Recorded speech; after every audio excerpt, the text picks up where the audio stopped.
I'm going to start my story.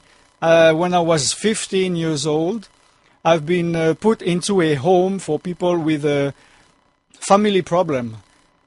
They were older guys than me, and they were drinking alcohol, they were taking drugs, they had problems with the police.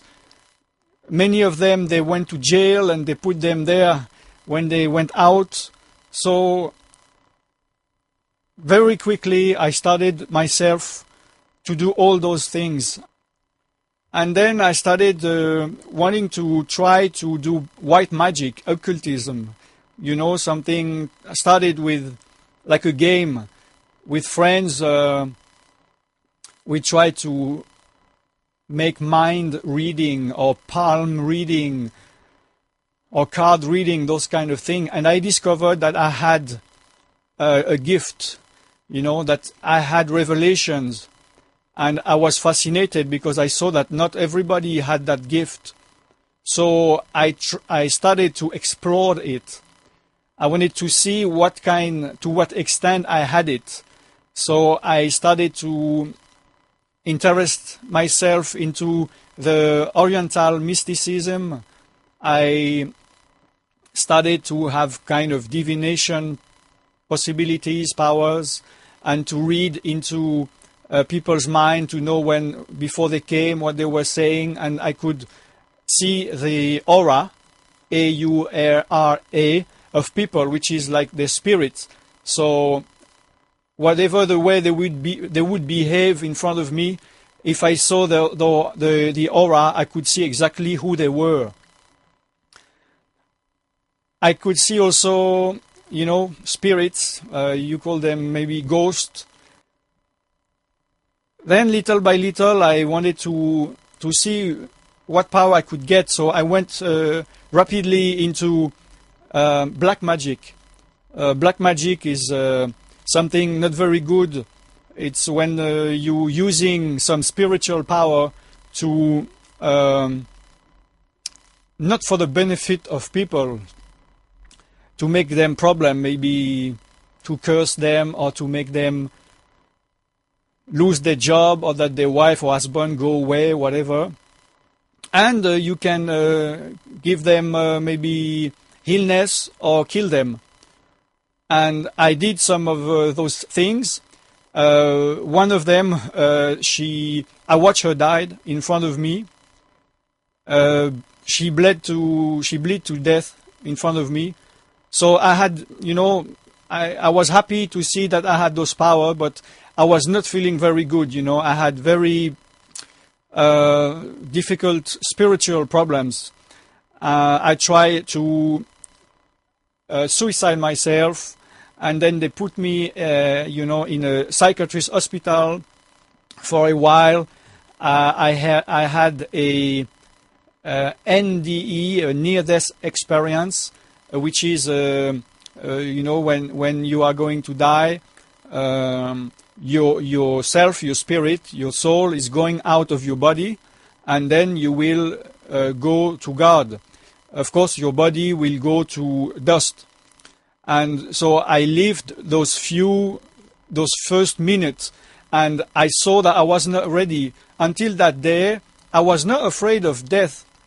I thought, on the contrary, that death would solve all my problems. I thought, I have so many problems here of every kind. You know, inside I was getting paranoid and so much anguish, and I didn't have any motivation, and I was living to die, you know. All my friends were dying around me, and I thought I would die before the age of 20. And I thought that all my problem would be solved and stopped at the moment when I died. But when I made this experience, I saw that it's not stopping. And not only it's not stopping, but I will not have to bear those problems and those torments for just 40 years or 60 years, but for eternity. So fortunately, I went back in my body. I didn't die.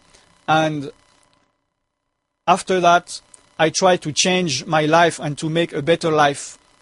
I knew I was bad. So I started to practice yoga and sport. I stopped all toxics, even cigarettes, even meat, and I tried to be a better person. I wanted to purify myself, my soul, my spirit from all the consequences of the thing I did.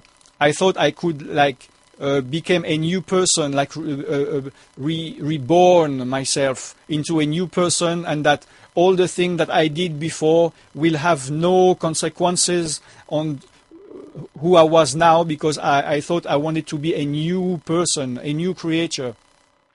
After 6 months of intensive practice, I had a revelation that if I can do anything to improve myself, try to be pure, to behave good with other people, to be ascetic, to practice yoga, anything I can do to be better, or if I'm the worst guy on